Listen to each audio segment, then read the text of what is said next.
प्रिय विद्यार्थियों, आज इस वीडियो में हम चर्चा करेंगे इस्लामिक जगत में खलीफा और खिलाफत के संदर्भ में। 632 ईस्वी में मोहम्मद साहब की मृत्यु के बाद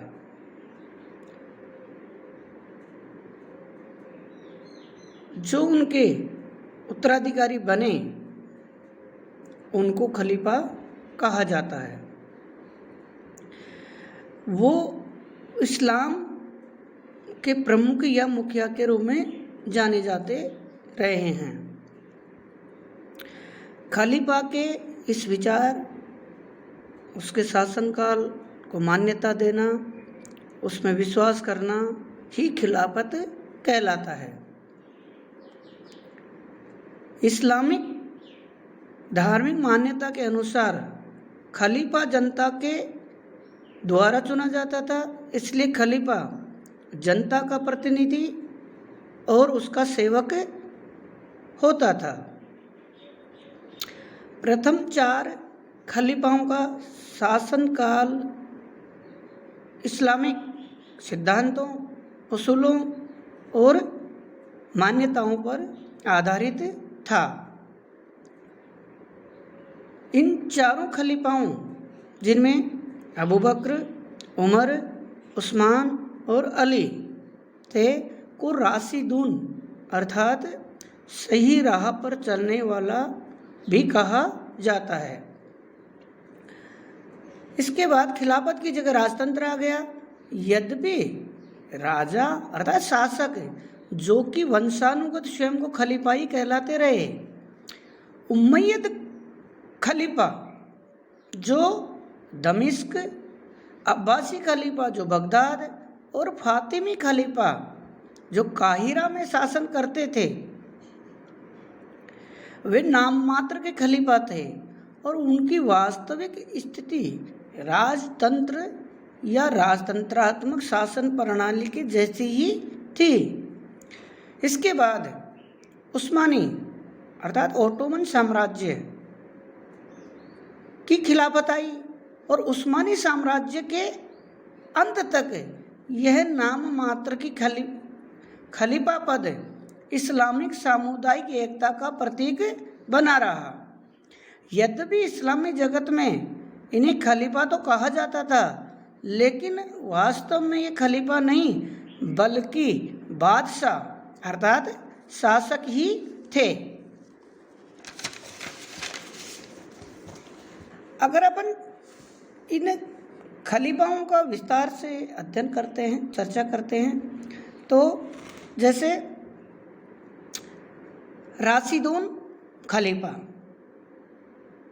इनका जो समय है राशिदून खलीफा या खिलाफत, जिसमें 4 खलीफाओं ने शासन किया, इनका समय है 632 ईस्वी से लेकर 661 ईस्वी के मध्य।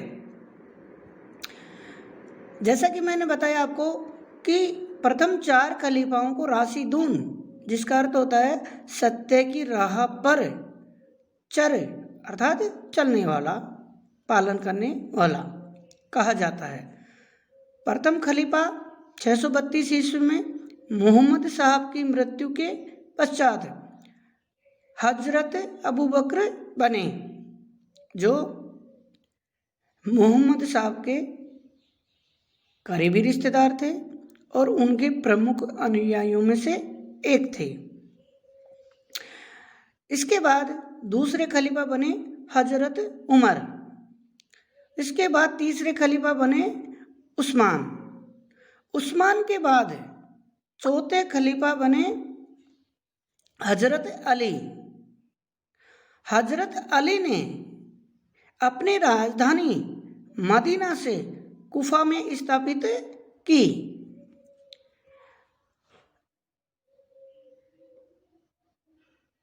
राशिदून खलीफाओं के शासन या समय के पश्चात 661 ईस्वी से लेकर 750 ईस्वी के मध्य इस्लामिक जगत में, मुस्लिम जगत में जो दूसरी खिलाफत स्थापित हुई, वो थी उमैयद खिलाफत। उमैयद सल्तनत इस्लामिक सिद्धांतों से हटकर राजतंत्र का प्रारंभ था और यह पहला नाममात्र का खलीफा वंश था जिसके शासक वंशानुगत रूप से बने। इस समय इस्लामिक साम्राज्य पूर्व की दिशा में सिंध और बलूचिस्तान तक फैला हुआ था और ये जो उमैयद खलीफा थे ये सांसारिक और विलासी थे। इनका मोहम्मद साहब व कुरान में बताए गए रास्तों से कोई सीधा संबंध नहीं रहा, अर्थात ये उस राह से अलग रहे। इन्हीं के साम्राज्य व शासनकाल में मोहम्मद साहब के परिवार पर अत्याचार किया गया और इस्लामिक जगत की जो निंदनीय जो दुखदायी घटना मानी जाती है करबला की घटना, वो भी इन्हीं के समय में घटित हुई थी।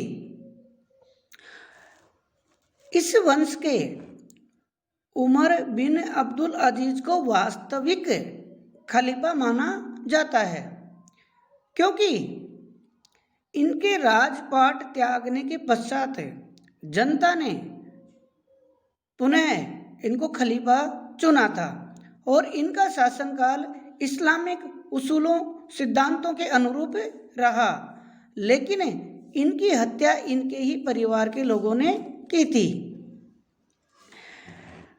उमैयद खिलाफत के बाद तीसरे नंबर पर जो खिलाफत आती है वो है अब्बासी खिलाफत।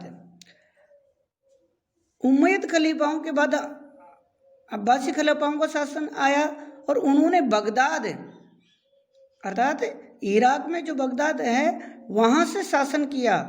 9वीं सदी के अंत तक इनकी शक्ति स्थानीय छोटे छोटे सामंतों या अमीरों के हाथों में चली गई, यानी इनकी शक्ति का पतन हुआ और इनकी जो शक्ति थी वो स्थानीय छोटे छोटे जो शासक थे या जो अमीर थे उनके हाथों में चली गई। 11वीं सदी में अब्बासी खलीफाओं द्वारा स्थापित गुलाम प्रथा या मामलुक प्रथा, मामलुक अर्थात शासक स्वयं गुलाम रहा हो या दासता से मुक्त माता पिता की संतान रहा हो। इस प्रथा के कारण इनकी अर्थात अब्बासी खलीफाओं की साम्राज्य सैनिक रूप से कई भागों में बट गया। 1258 ईस्वी में मंगोल आक्रमण के कारण बगदाद का पतन हुआ और लेकिन इनकी अब्बासी खलीफाओं की एक शाखा ने काहिरा में 1517 ईस्वी तक अपना शासन कायम रखा। 15वीं सदी से लेकर 1924 तक अगर अपन बात करते हैं खिलाफत, तो खिलाफत का जो चौथा चरण शुरू होता है वो है उस्मानी खिलाफत। उस्मानी खिलाफत 15वीं सदी से लेकर 1924 ईस्वी तक इस्लामी जगत पर उस्मानों अर्थात ओटोमन तुर्क का प्रभुत्व बना रहा।